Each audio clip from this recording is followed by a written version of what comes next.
So it snowed a little bit in Denver yesterday. Most people were pissed about it, right? It's mid-April, we're over it. But I was excited because I got a new camera and I'm gonna go out and try and do time lapses and take pictures of the trees, whatever.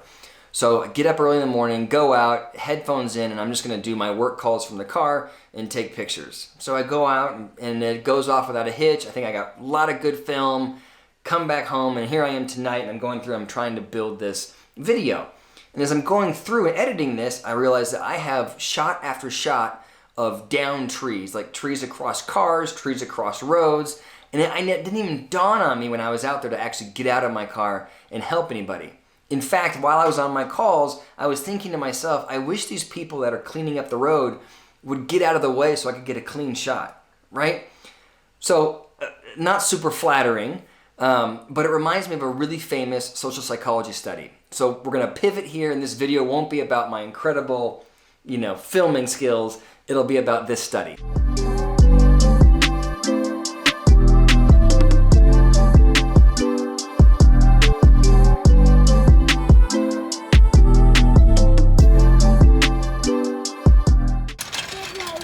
We're taking the kids to burn some calories before dinner.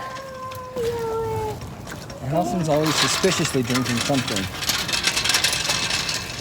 Yerba mate. 1973, Darlene Batson completed a seminal study on helping behaviors. They were inspired by the parable of the Good Samaritan. If you don't know the story, it's in the Bible. I think it's the Gospel of Luke. There's a man that's been stripped and beaten on the side of the road. He's a Jewish man. And a Jewish priest walks by and does nothing to help him. And then a Levite walks by and again just overlooks the man and keeps walking. And it's not until a Samaritan, and at the time Samaritans and Jews didn't get along, they were enemies, the Samaritan stopped and took care of the injured man.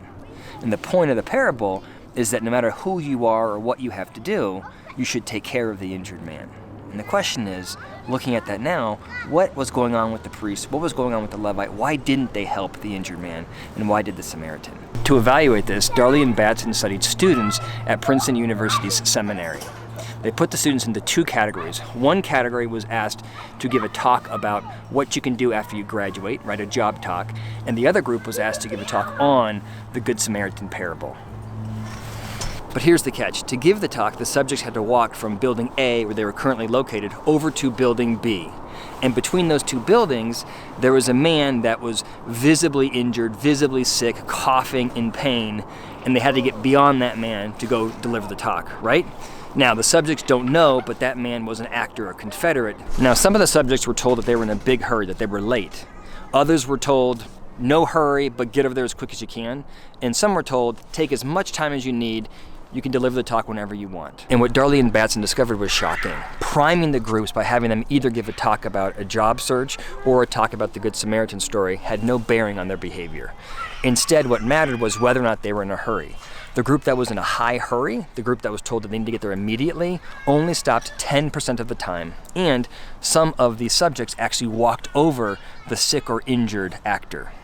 The group that had some time was told, go kind of a moderate hurry group. They stopped about 45% of the time. And the group that had all the time in the world stopped 63% of the time.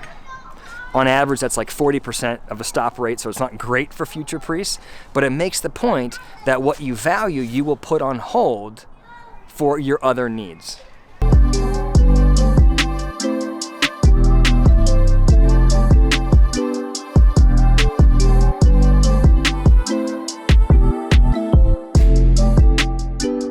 So what's interesting about that study is not the fact that these future priests are walking over an injured or a sick person. What's interesting to me is the interpretation, and I think Darlene Batson got it wrong. Darlene Batson said, look, this shows you the impact of being in a hurry, and they related back to the Good Samaritan story.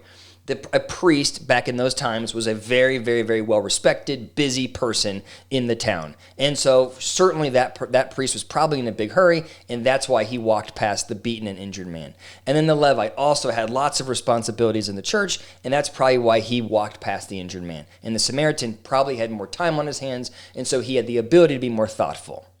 And so the kind of takeaway is, hey, we should be more intentional in how we manage our time, be more mindful of it so that we can make better behavioral decisions. But I think that's a miss. I think what this is really showing us is that our values are not that predictive of behavior. So think about, the example I always think of is recycling. Most people value recycling. I value recycling. I think we should all recycle. And if I have the choice, when I have an empty can, I will always throw my empty can in the recycling bin. But if that recycling bin is across the street, or if I have to save that can until I stumble upon a recycling bin, I'm probably not going to do it. Because it's not how I see myself. I think it's important, but it's not part of my identity. What I believe is that our behaviors are dictated by how we really see ourselves. What is our underlying identity? How do we make meaning from our lives? If it's meaningful for me to recycle, I'm much more likely to do it. If I just value it, it's less impactful. So think back to these students in the study that walked over the man. It's not that they don't care about people or want to add value there.